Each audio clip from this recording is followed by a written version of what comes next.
Welcome to It's Time for Success, the Business Insight Podcast. I'm your host, Sharon DeKoning. I love business. I love working with businesses. I love learning about business, hence the creation of this particular podcast. At this podcast, we get to interview other people, and so they can share their wisdom and their insights with you, our listeners, and me as well. I get to learn a lot. This particular podcast is also sponsored by my company, It's Time Promotions, wherein I also get to work with businesses much like yourselves. At It's Time Promotions, we pride ourselves with doing majority of our work in-house. So we do embroidery, we do screen printing, we do engraving, we do all the print for the signs, right up to fleet graphics, full wraps on your vehicles. We have 3 locations here in Alberta. If you have a company and you think that you can use our services, I would really appreciate the opportunity. If so, just kindly reach out to my team at itpromo.ca. Tell them you heard about us on this podcast and receive some special pricing. Thank you, everyone. Today, we're going to dive into the heart of what makes businesses tick, grow, and occasionally where we stumble. Today, we are joined with the incredible Gretchen Richards, founder of Dynamic Business Capabilities LLC. Gretchen spent over 35 years crushing it at Fortune 500 companies before deciding to bring that high-level expertise to the heartbeat of our communities, small businesses, that's us. Gretchen has helped many companies improve our service operations so they can scale, grow, and increase their profits. Gretchen, welcome to the show. Okay, let's just jump in. Gretchen, I'm going to get you to tell our listeners a little bit about yourself before we go into some questions. Okay, so I'm Gretchen Richards, and thank you for having me on the show today. I'm really excited to be able to reach out to your community and hopefully offer something that they can find useful. So I started out my career as a software engineer. I was a computer science and math nerd coming out of school, and worked for some of the big telecoms, did some of their key systems. I was really lucky at the first one and landed in a little group of 10 people who nobody in the company knew who we were until 4 years later when we deployed the network element and it started bringing in $2 billion of their $6 billion in revenue. And everybody in the company knew who we were. And may I say, the sharks came out. And it was at that point in time, I looked up that corporate ladder and thought, I think I want to work in small businesses. Yeah, that was Why? Why didn't you want to go up? Well, tell me the difference between the small and going up. It was really all perception management. And it was all politics and backstabbing and positioning. Yeah, no. It was very unproductive. And it was really perception management. And you realize the people at the top at a big company of 20,000 people have absolutely no idea what's going on down below. And, there's no place to hide in a small business. If you're not pulling your weight, it's obvious, right? And you don't last It's very long. obvious. And darn it, we need your help. So Yeah, thank you for doing that. I love small Yes. businesses. I think, Yes. they make decisions. They're quick. They're nimble. They get stuff done. I think they're the lifeline of our economies. It is. I believe that so much. I was actually, my mom was we're from a small town in Manitoba, and she was an entrepreneur back in the day, and it was 300 people. So she had the restaurant, and then she opened up a grocery store. Fast forward till today, my brother runs that grocery store and now owns the gas station. So it's funny how they know. So the grocery store burnt down, which was very devastating a year ago. And the Yeah. community realized the devastation, how important it is to have that in our community, because it affects it'll actually affect real estate value. It affects the whole economy because now they're driving out of town to get things. So then you're losing something else, right? So anyways, the town pulled together to make resources so they could build another grocery store. So anyways, just food I for love thought. that. So I love that story. yeah, it's very important, and we do need these businesses. Even myself, we talk about so we are growing and we add people to our staff, which is awesome. But Yeah. guess what? That person, I don't know, you probably know better. So if I pay somebody a wage, how many times does their dollar ricochet back in our community? Do you know that ratio or how that works? I don't, but they call it the velocity of money, how often it gets passed from person to person. Yeah. So when you're helping those small businesses, you're helping the whole dynamics, the whole economy, as you said. So this is great. So I'm really Yeah. excited for today's podcast. As Yeah. you can tell, I'm very passionate about business too. So this is awesome. Okay. Some of the subjects I think we're going to talk about today is burnout, getting lost. I just left that as 2 words because we'll get more into detail about that. Check-ins, systems, which is very important, helping others, which is something that we'd love to do. I'm sure we'll get off track, but then we can, try to get back on track. So those are some of the things I want to talk about a little bit. So which one do you want to hit on first? What are your thoughts?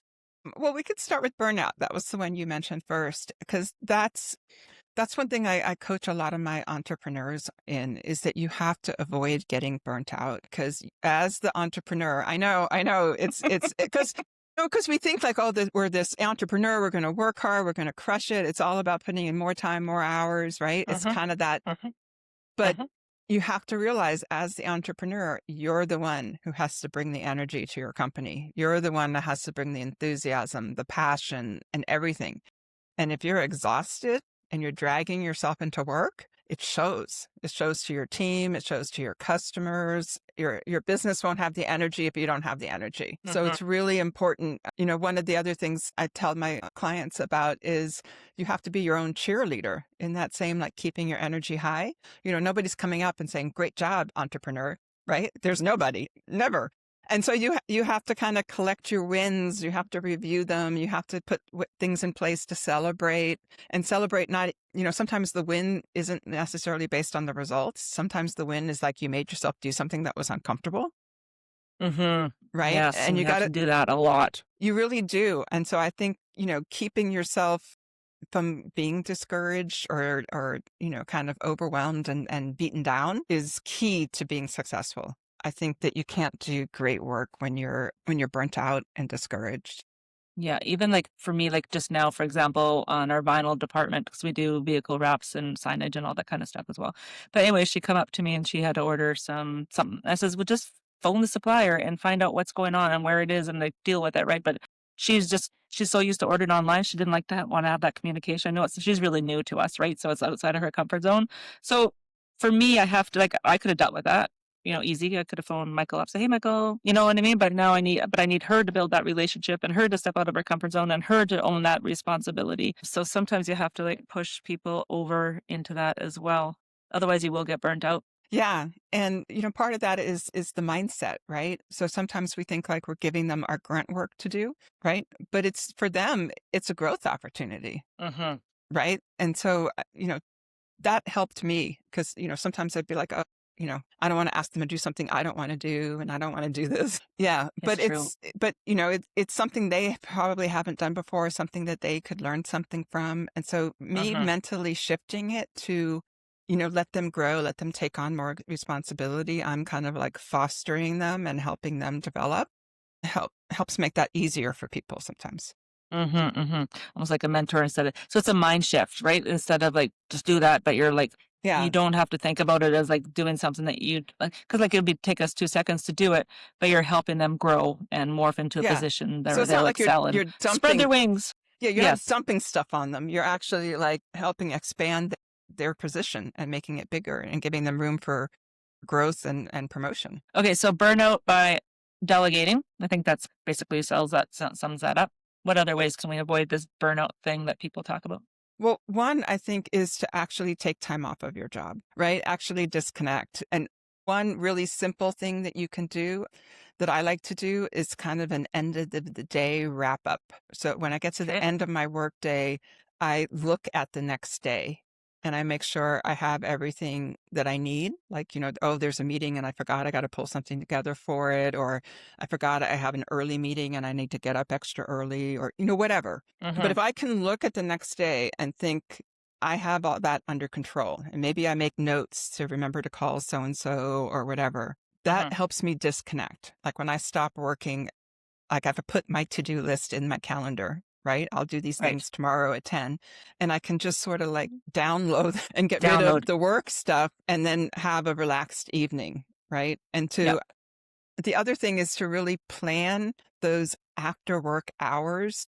So I like to like schedule my week, like on the weekend. And, it's easy to be tired and you fall on the sofa and you just sort of like surf around your TV looking for anything Mm-hmm. that's mildly entertaining, right? But that's not really like rejuvenation or recovery. No, none. And like the next day, you're like, oh, I could have gone to yoga, or I could have taken a hot bath, or I could, do you know what I mean? But we just weren't Mm-hmm. intentional about it. And so if you kind of do like a weekly plan and put in there, where am I going to relieve the stress? Where am I going to do fun things? When am I going to, maybe you like to paint or play guitar or whatever, like where are you going to carve out those hours so you can just relax? I remember years ago, I took a painting class, and it was like 2 hours and it would just go by like that. You get so focused in what you were doing. It shuts off the to-do list. It's off all those kind of random thoughts. And it's very rejuvenating to just focus on one thing like that. Yeah, because we get it. We're creatures of habit for sure. The Mm-hmm. brain dump thing that you talked, that's how I limited, like, get your thoughts out come for tomorrow or whatever. One of my girls, she was just a little girl. She started with me right from grade 12. Anyway, so she graduated grade 12 and she didn't want to go to college. She's going to take a year off while she's still here. How many years later? Probably, well, we've been doing it for 19 years, so probably 19 years. But she's the one that actually told me, she says that when she goes home, sometimes she can't leave work. Like, her work follows her home and she'll wake up in the night or she thinks about stuff in the shower. Like, yes, I'm very grateful to have this kind of team, but that's not what I want for them. Like, Right. farthest thing from it. And she's the one that come up with the idea. I think we took a course or something. We went to something and to write things down at the end of the night. So that's her. She's adapted it and she's been doing it. And she says if she writes it all down, at least it's out of her head, like you had mentioned, and then it's gone and she's not waking up in the middle of the night or in the shower or whatever the case is, or she's not feeling stressed when she gets home about stuff that she didn't finish. So Yeah. even doing that, making your list, doing your brain dump, like you had message, check your calendar, probably would be very, very helpful. It lets you disengage. And I like to actually put it in the calendar as opposed to on a piece of paper that I might lose. So I'll have, like, if I have a lot of to-dos, I'll put like a half-hour to-do list. And then I open up the calendar event and I just put the notes in there. Like, because, you don't want to schedule like a 2-minute thing and a 5-minute thing, but you have a list and it adds up, Yeah. right? So I'll just have like, this is my to-do list time. And I can just put the notes like right in there. And That's then I know, brilliant. like, I don't need to worry about this. I'm going to handle it tomorrow at 10. Yeah, I'm going to handle it tomorrow. That's perfect. I love it. I love it, love it, love it. And then the weekly plan, carving out some time for yourself. Because again, we're creatures of habit. So sometimes it's just forcing yourself to do something a little bit different, probably, right? And then you will enjoy it. Yeah. In our area, of course, we're really like, it's cold. So now we're in spring and it's, we're just breaking into where we can kind of go outside for a while, which is nice. Yeah. So it's like, you are Fahrenheit, but right now our temperature, I think it is 3 degrees Celsius. I don't know what that is, but basically freezing. The next topic we're going to talk about is getting lost, which is making a clear plan so you don't get lost. Tell me about your clear plans and how we can focus on that. This is a great topic because I think the way you do strategic planning for entrepreneurship is different than how you do it if you're in the corporate world, and maybe how a lot of people have learned. Planning there's kind of two pieces to planning, right? There's planning where you want to go, and then there's planning how to get there. And so the planning where you want to go should be pretty static, like where you shouldn't be changing where you want to go, right? As an entrepreneur, you should have a clear idea, like, this is the business I'm in. This is what right? I'm not being a chiropractor today and a gymnast tomorrow or something, right? I'm going to I might adjust it slightly, but I'm going in this direction. Mm-hmm.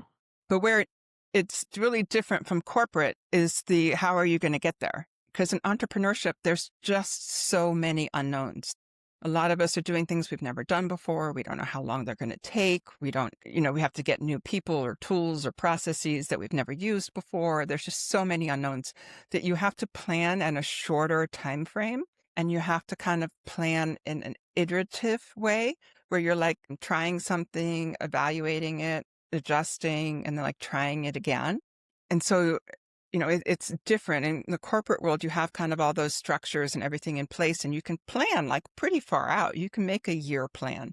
It's very hard for entrepreneurs to come up with a year-long plan. They might have some major milestones, but they really can't have any level of detail more than like maybe 1 to 3 months out, right? Because things just change. You're also an entrepreneur, and your advantage is you can turn on a dime.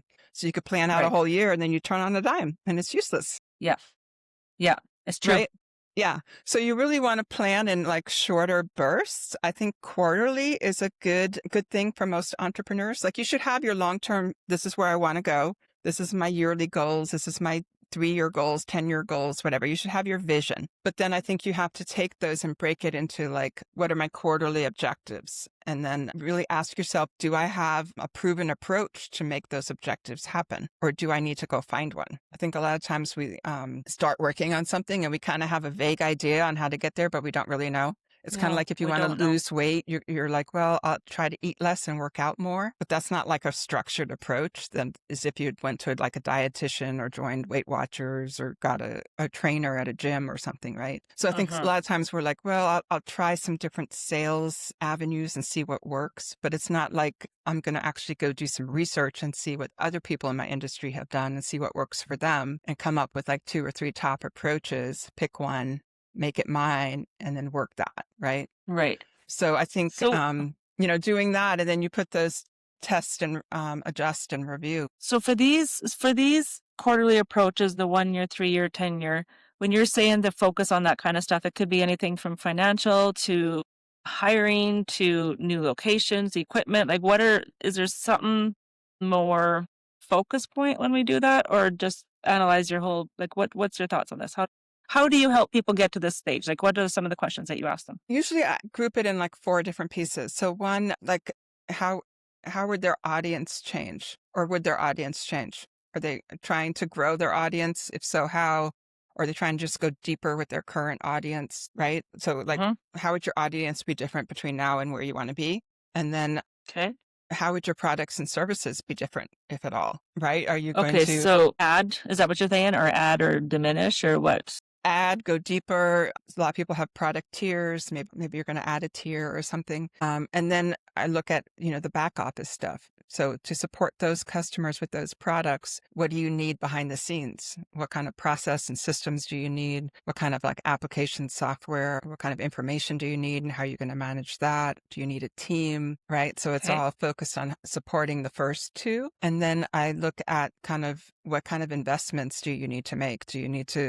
Is there some place where you're like lacking skills, lacking resources, lacking finances? And then what's the reward you want out of it? What's the revenue and the profit that you want out of it? So I kind of structure it that way. Gotcha. So if somebody was to come to you, that's those questions for that area is to help them focus on what they're doing, find out what they need to focus on, probably. Because sometimes as an entrepreneur, we don't even know. No, there's Like so many options, we don't know. and there's so many things. Just prioritizing and getting that clear path forward is huge. Yeah. So back in the day, not that long ago, I just had him for a long time. We had a business coach. His name is Jared Stanton from Action Business Coaching, and he was amazing. He is amazing. But anyways, he threw things at me like, what are you talking about? Like, I'm an entrepreneur. I'm used to working. I go to work, I go home, fall to sleep, and then do it all over again the next day. But all of a sudden, he started talking about things like in business and on business. And he started talking about profit margin, and he started talking about average dollar sales. And he started talking about all these things that I didn't even know I'm supposed to be analyzing in depth, and how to even do that kind of stuff. And I thank God for him every day. I feel that as entrepreneurs, if you're wanting to grow your business or get ahead of your business, or maybe not even grow, just to have less stress, even, I don't know, even be better business owner, better for your team, better for your community. You need help. We need help. We need people like you to get to those spots, I feel anyways. It's so hard to be an entrepreneur because you have to have that high level view of everything. You need to know the legal aspects of your company. You need to know the HR aspects. You need to know, all the financial stuff. You need to know the operational aspects. You need to know the marketing and sales. Plus you need to know what you do. Right. And that's a lot of different disciplines that need like different skill sets and stuff. And so I don't know anyone who can do all of them out of the gate. Right. Yeah. And so, there is which one of these do I really want to learn? Which one of these do I just want to learn at a high level and delegate it out at the lower level? Which one of these do I really need to dive into? Right. So one thing I encourage all the entrepreneurs to have is a growth plan where they really look at to get their business to where they want it to be 1 year, 3 years out. How do they personally need to grow? What skills do they need to develop, and to put that kind of training in place? And it's, learning a new skill isn't like I'm going to go read a book or I'm going to go take a course and then boom, I'm an expert and I've mastered the skill, right? It doesn't unfortunately work that way. You have to actually do the skill and practice the skill before you get good at it. And so you've got to put that in your calendar and, figure out the time for doing that. And there is a art to delegating, right? You have to delegate and check. a lot of people get into trouble because they delegate and just sort of blindly trust that everything is going to be done correctly. And you can't. Even your best employees have a bad day, and you need to put some kind of checks in. Plus, people behave differently when they know you're checking, right? And so you have to look at, where do I want to have them stop and have me check it before it goes out versus where do I just want to let them go ahead and do it, but I'm going to spot check just to make sure things aren't going astray. So there's different, different levels of checks and stuff. But you definitely need to keep a pulse on it. And part of that is setting up metrics, like you were talking about the different things your business coach has said. And there, there's always going to be some metrics that you always want to measure, right? The revenue, the profit, the average customer lifetime value, or whatever you called it. Those are things that you're always going to want to measure. You always want to have in place. You can kind of set those up. But then there's other metrics that are only interesting for a short period of time. Like if you're launching a new product or you're standing a new process up, then you want to measure it, see how it's working, see, how it's going. But then once it's up and running, maybe a lot of those metrics can go away and you just have one to kind of, keep track and make sure it's not going south on you, but you can measure it a lot later. And so, looking, there's that saying, you can't manage what you can't measure. So having that information, having systems that give you the information, that's really important. It is. One of those it made me think of, so we've implemented EOS, which is Entrepreneur Operating Systems here at It's Time Promotions. One of the things that we were tracking is receivables, because our receivables were getting crazy. We just hired an AR, like accounts receivables.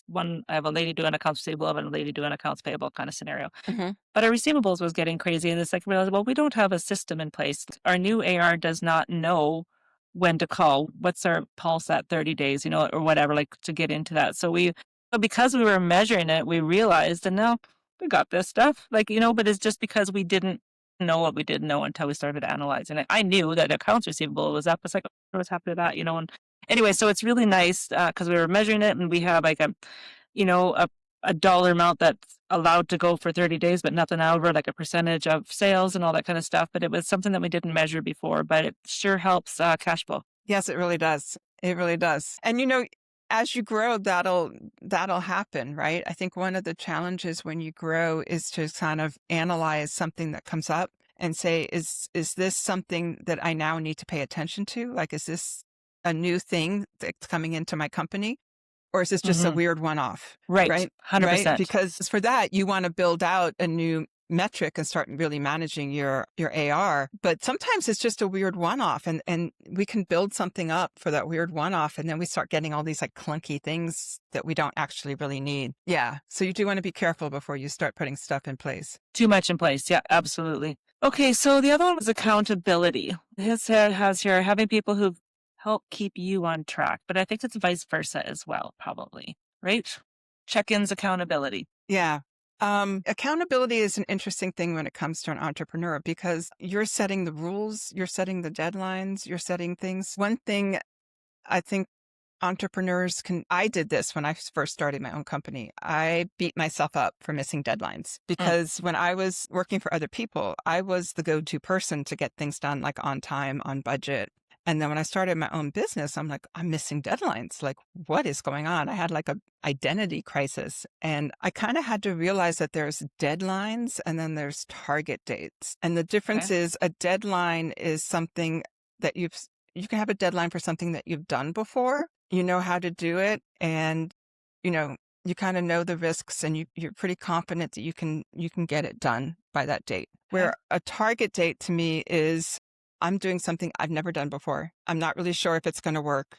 I don't really know how long it's going to take, but I'm going to put a target on my calendar because I need to keep the urgency. I need to keep the momentum. I need to be moving towards a certain date. So I had all these target dates for things I had never done before, and I was missing them because I just underestimated how long something took. And then, I would work it. It wasn't like I was just, goofing off or something. I was working towards it and I would make progress, but I would miss the date and I would beat myself up because that was so part of my identity that I didn't miss dates. And then I got discouraged and I got kind of in this like downward spiral. And I realized, those target dates, those are the ones where you're really pushing yourself out of your comfort zone. You're making yourself do things that you haven't done before, that you don't really know if it's going to be good. Those are the ones you need to be like rewarding yourself for and celebrating, not beating yourself up, right? And so I was just like kind of taking myself down unnecessarily. And I just had to reset my whole mindset around that. And so now I kind of realize, like, is this a deadline or is this a target date? And, it can be a deadline too if you've made a commitment to somebody else, right? Yeah, I think deadlines is a commitment. Yeah. And, if sometimes you have target dates leading up to a deadline, in which case, Right. You want to try to get the appropriate buffer in there before you commit to a deadline to an external party. But yeah, so so what you're holding yourself accountable for, I think in the entrepreneurial world is different. I think if it's a target and it's something you haven't done before, you're holding yourself accountable for taking action. Yeah. And doing the uncomfortable thing and learning and kind of following that scientific process of, do it, review it, adjust it, and keep going forward. Yeah. And really reward yourself for that, even if you're not really getting the results that you want or meeting the deadlines that you thought. That's so, and I feel as business owners, we need to do that. We need to find out what those targets are. We need to be, my phrase I tell my team is, it's one of our core values, and I had the core values being comfortable, being uncomfortable, because everything that we do, we're not being stagnant. We need to grow. We need to be better for our people. We need to be better for our customers. So that's learning new things, adjusting, adapting. I guess targets is what you're talking about. Like, we have our own targets. So I guess that would fall into that whole scenario, is probably targets, so basically. Yeah. People say get out of your comfort zone, but I prefer to say you want to expand your comfort zone. So you kind of want to live at the edge of your comfort zone, like pushing out. And honestly, that's kind of the fun place to be, as long as you're not pushing like too hard. Like if you think about like video games, they're always like increasing the level, increasing the hardness, right? You wouldn't want to stay at the first level after you've gotten to level 5, because then it's boring, right? It's boring. But they do it in little steps so that you feel like you can make the next step, right? And you keep trying to get that next step, and then you get some kind of reward, and then you go on to the next step. And that's kind of how we have to like gamify our businesses, right? We have to, if you've got some big thing that's really hard, you've got to kind of break it up into littler pieces, or look at a little smaller way to do it, so that you can kind of gain the skills, gain the competency, and, and reward yourself for taking those steps and those actions. Because that living on the edge of your comfort zone, that's actually the fun place to be.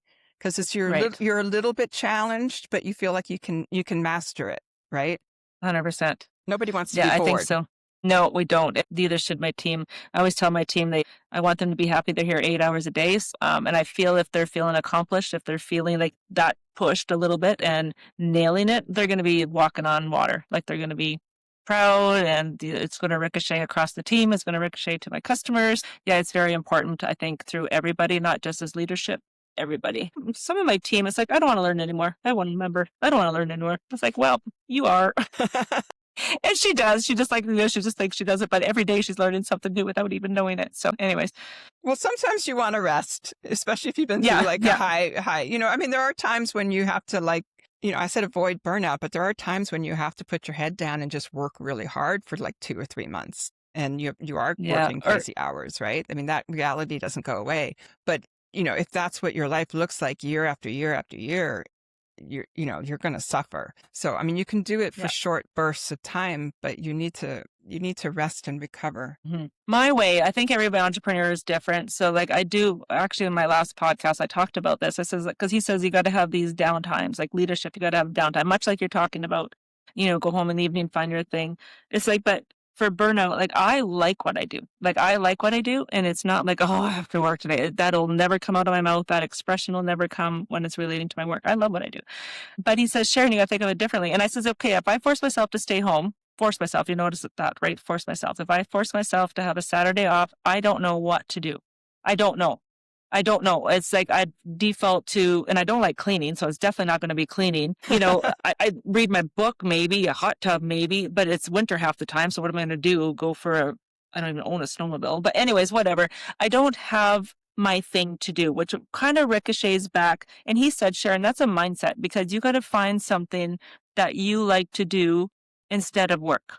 Yes. He called me out on it, and he was so right. I don't have that thing. Yes, I like to read a book, but I don't have that thing to do on a regular basis. I have things that I call, doing, like we'll go away on a hot holiday, my husband and I, my kids and I, we all get together twice a year, which is great. We have all these funds, we'll go for a weekend horseback riding. So I always say that's my way of making up for my long hours. But he still called me out on it. He said, Sharon, no, you still need more time, and you got to figure out what that is. Yeah, it's hobbies are kind of important, and it's something I have neglected, but I think it's really important. And your hobby could be working out, your hobby could be painting, it could be playing a musical instrument, it could be getting together with people to play bridge or mahjong. There's a bunch of people getting together for mahjong parties recently. It could be a book club, it could be, there's a ton of different things. I mean, it just depends on what you like to do and what sort of is relaxing for you. Paint. Yeah, so I always have that story. It's like, I'm fine because I love what I do. I'm great. And then he called me out. It's like, oh, you're probably right. He's right. I joined the gym, so that's good. We'll do that. We'll start. That's good, because that's also a great way to release stress, is just, moving your body like that. That's a great way to release stress. Because we do have stress. Entrepreneurs have a lot of stress. We have so much stress. Yes. And if you want to be resilient, you need not to be at maximum stress when the next stressful thing comes in. And the only way to really do that is to have some kind of routine to release stress on a regular basis, whether that's working out, whether that's mindfulness practices, whether that's, meditation, or, kicking a boxing bag. I would love to take kickboxing. I think that'd be so much fun. Just punching stuff and kicking things. That'd be so much fun. That's definitely what I need in my life. That's what you can do on Saturday Get all the anger out. Yeah, no, I worked with a lady once. She was this very cute, petite, just adorable little thing. And I remember her telling me once that she was taking this kickboxing class, and she's like, can I tell you, I really like kicking the bag. I bet you I would too. Yeah, I would. Yeah, that's a great way to get some. Okay, moving on. Systems. Let's talk about systems. Building systems so your business runs smoothly every time. What's your take on that?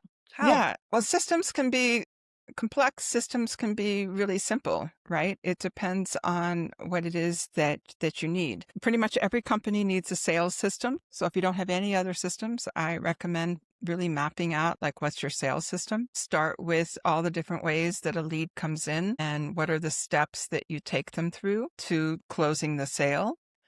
And, that's a great thing to set up some measurements, is how many make it from step 1 to step 2, from step 2 to step 3, right? And that'll let you know where there's drop off and where you can go back and optimize. So definitely, mapping out your sales process, I think, is something every company should do, and should have at least a couple measurements in to see, how they're doing there. And so do they just draw that out? Like, I'm just scribbling on paper right now. Do they use Google Drive? Like, how do we make these systems? Yeah, I mean, you can just draw it out on paper to start.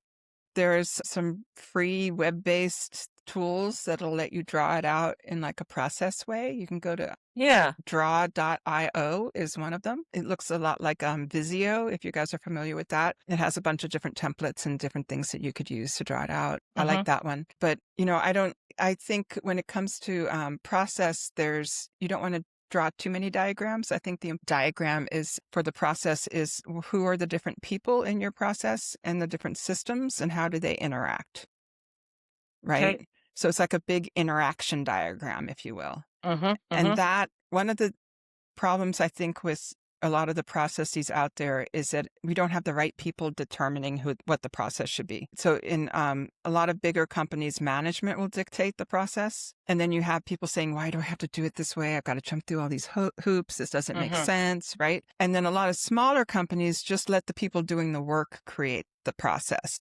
Yeah. But then you get like, I don't know who to go to. Where do I get this information? How does this, people don't know the big picture and how things flow or how they impact each other. And so I think you really want a combination of it. So you want management to determine that interaction diagram, because it has to do with roles and responsibilities. So if these are the different people and systems, and this is how I want them to interact, these are the handoff points. This is who I want to be in charge of making sure the handoff happens correctly. And then when it gets into now they have a piece of work to do. That's where you need the people actually doing the work to come up with what are the best practices.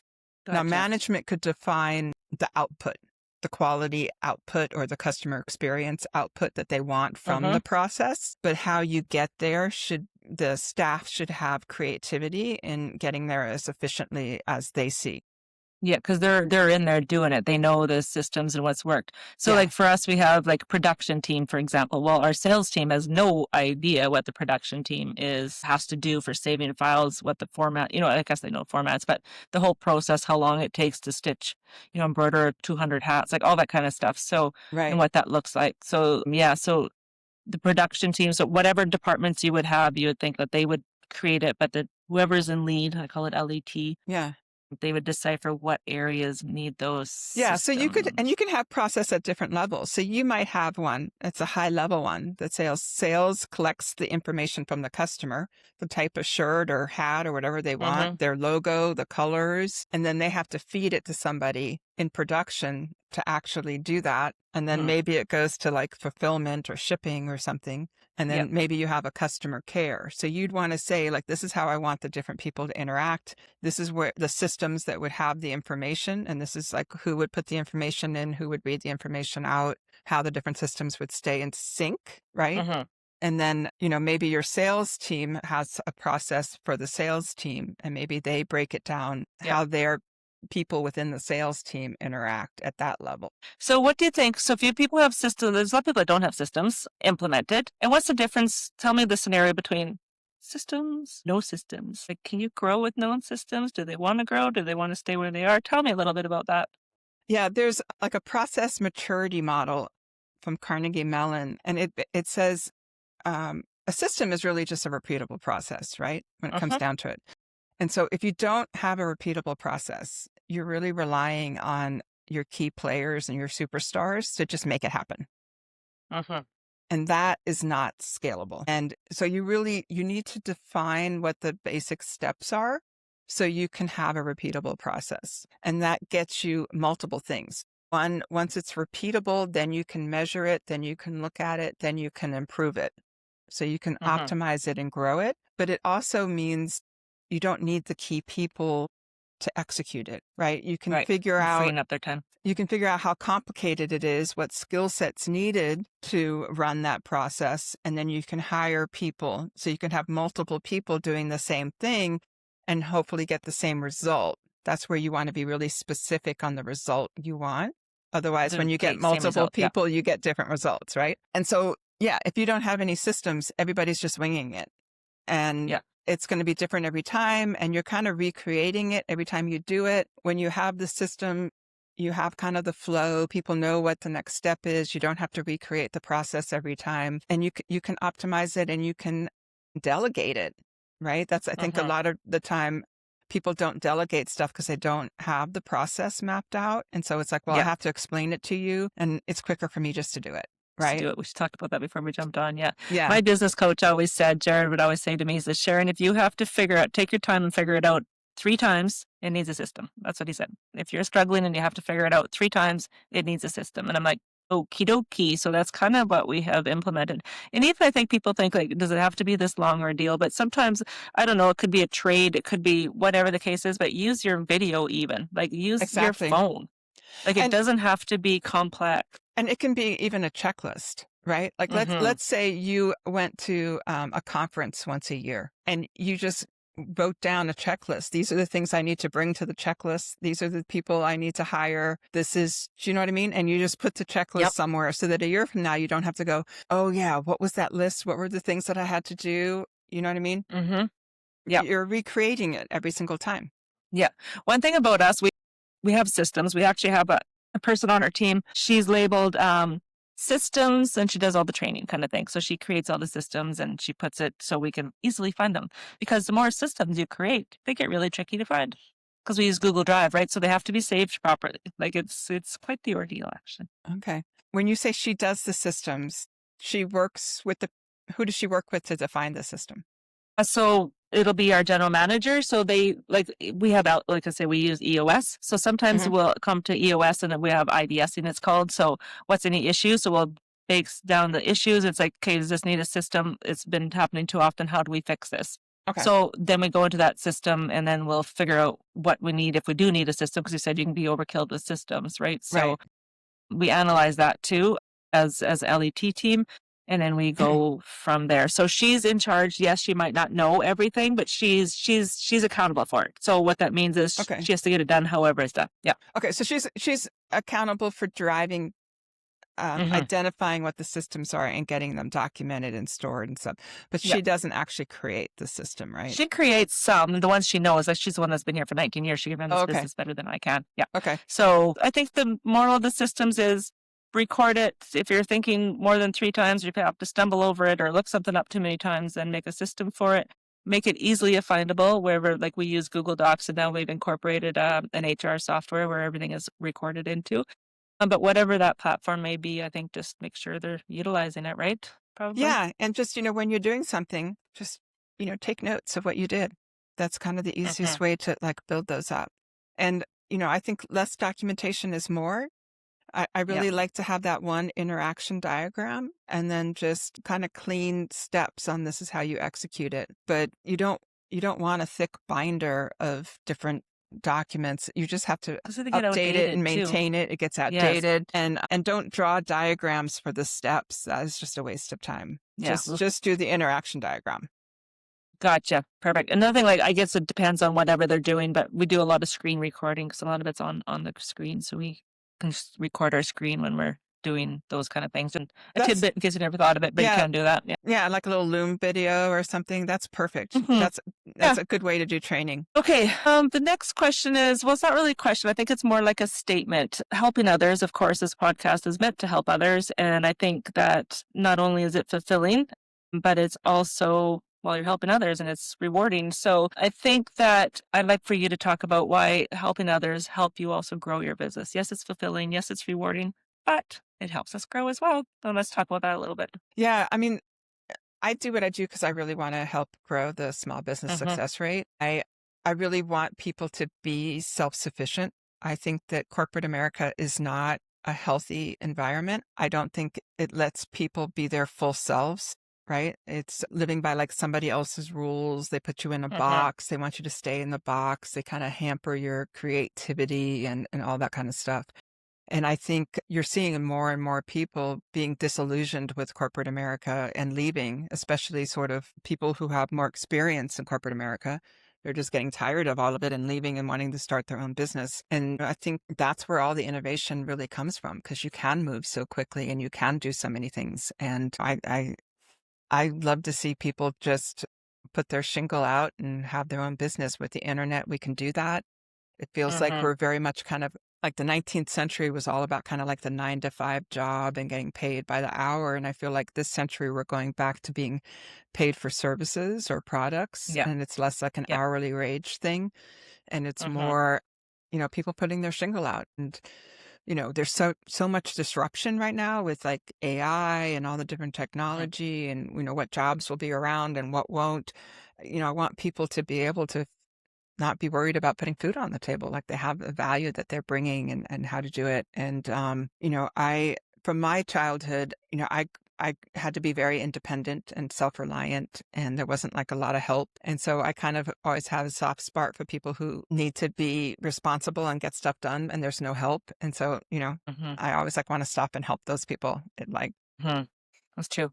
I always cheer for the underdog. Yeah.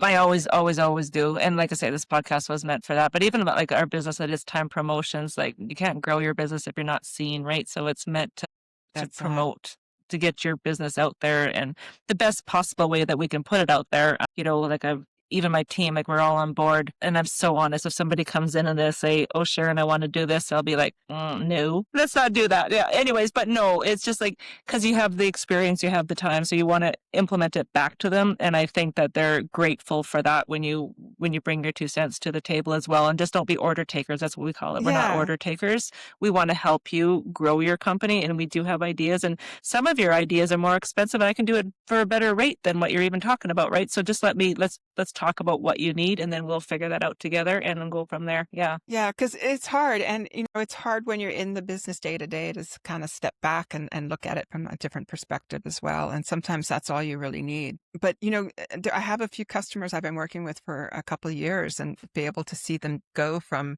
just making enough money to keep the business going to now working with them to like really plan out how they're going to use this kind of discretionary income that they have and how are they going to reinvest it in their Wow. company. And how I see like even their personal lifestyles go up. It's very rewarding to see. And That is so cool. it is. It's very cool. And, they're offering more services. So it's kind of that ripple effect. You help them, they help other people. And it's Yeah. it's But it putting comes back. good karma out in the world, right? Yeah, it's a good karma. Like, yes, we do this, and yes, we like to help people, but I don't kid yourself. Like, even being present in the community by doing these things, it's going to come back because they're going to think of us more when they need our promotional products or they need a new vehicle wrap, right? So, it does. It comes back, but it also comes from my heart. It comes from my heart. But, I think you're always learning. So, I mean, I learn from all of my customers and, the marketplace is always changing. I'm seeing like, oh, that's something now that's in the marketplace. Do you know what I mean? So Yeah. I'm always enhancing my skills by helping them. Yeah. And even like for us, for example, like customers come in and I don't get to talk to all my customers anymore because we're going to that phase where I don't get to see them. I can hear them sometimes, so I'll go out and talk to them. But for example, when they come in, I always say, like, what's going on in your world? What's your pain points right now? Because like I do have a network, because I'm part of BNI, I'm part of, Rotary, WPO, like all these things. I do have a network. So sometimes it's like, what are your other pain points? I might not be able to help Yes. you, but there's other ways I can help you. Like and I always ask them that. Always, always, always. You know what our big thing right now over here is? Staffing. That's our big one. Just finding people Really? for pain points in here in Alberta. So if you need a job, move to Alberta. Yeah. Anyways, it's our pain points are staffing right now. Yeah. For almost doesn't matter what industry it is. Yeah, I like you. I have a big network. I'm in a couple different networking groups, and it's very rewarding when you can refer your customer to somebody to fix something that service you don't provide, and they come back and they're like grateful. I've had customers go to bankers that got them like lower loan rates to save them a lot of money. Financial advisors to help them keep key people engaged, lawyers to help them through difficulties, all kinds of different things you can bring in. And they're very appreciative. You become their trusted advisor You become their trusted advisor. And guess what? You're going to be top of mind when they need your services next, right? That's just the way it is. Even like a ricochet effect. So one of our customers come in and he was having a staffing issue. This was a couple of years ago now. And I knew somebody says, okay, what qualifications do they need? Because we're in the oil industry, right? So they need class 1, they need blah, blah, blah, blah. If they have experience on hauling oil, great. I think it was fluids or some kind of, I don't know, we have tickets for everything out here. But anyways, but if not, I'll train them. I said, you know what, I think I might know somebody. And it was my daughter's friend, and he lived out in Saskatchewan, but they weren't happy out there. He's got a family of 2 and his wife. And anyway, so I hooked them up. He got this miraculous job. He's still working there today, moved his family out here, and his wife now works for me, and she's God sent. Nice. Right. So like yes. And she's helping my business grow. I can trust her. She's on fire. She's lightning smart. She's sweet. My customers love her. So when you reach yourself out and you want to help other people from the heart, and you follow through, it will come back in some way, somehow, guaranteed. As you said, it's karma. Completely believe in that. I believe, whether it's law of attraction and it's energy and vibrations, or it's karma, or it's the golden rule, or it's, it's so across different religions and beliefs that, Yes. it's just a fundamental thing, right?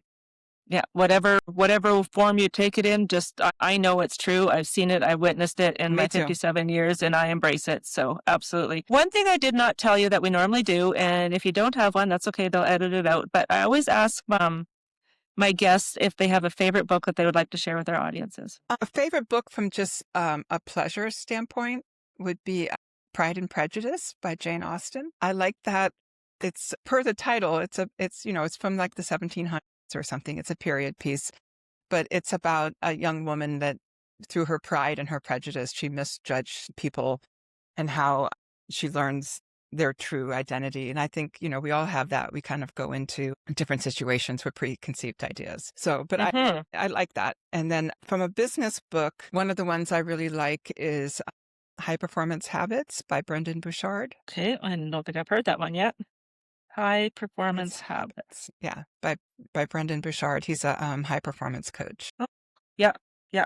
Okay. Love it. Okay, I'd like to ask that, and then they put links, and it's remarkable how many of our listeners actually will, embrace those or download them or listen to them. It's pretty cool because you can always learn something. Because everybody, so far, I don't know what podcast episode we're at, but nobody's repeated the book twice. It's always new, which I find very intriguing.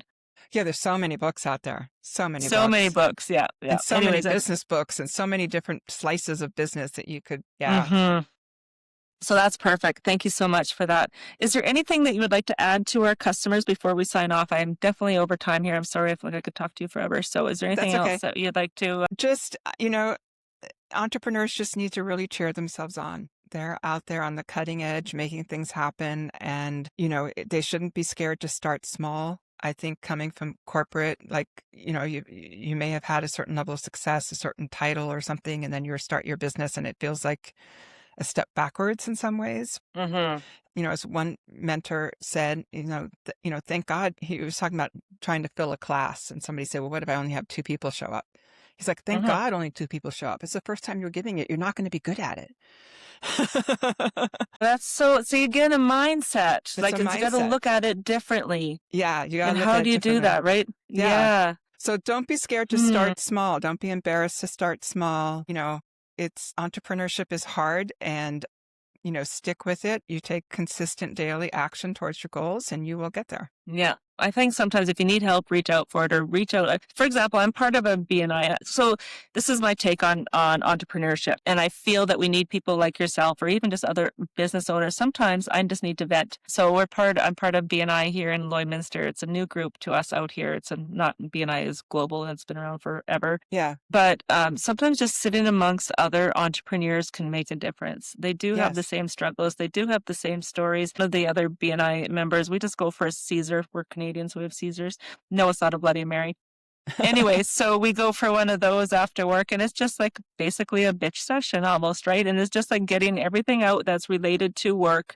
We just get it out. We don't need to be fixed. We just need to vent a little bit. We go home. Whereas if I go home and talk to my husband about the same issues, well, he wants to fix everything. And why aren't you doing this? And why don't you do that? No, I'm not talking to you right now. It's so sometimes having somebody in your corner as well is very important as well. Community is very important, and having cohorts. I remember early in my career, I met a lady and she said, when I network for 2 different things. She's like, I'm either looking for customers or I'm looking for cohorts.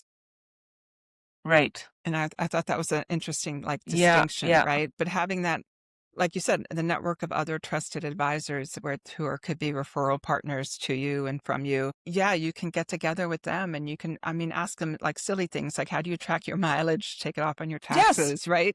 100%. Some different things, even for different apps that you use for different things, exactly. Whatever the case is, whatever makes your business easier that you're struggling with right now, somebody knows the answers out there.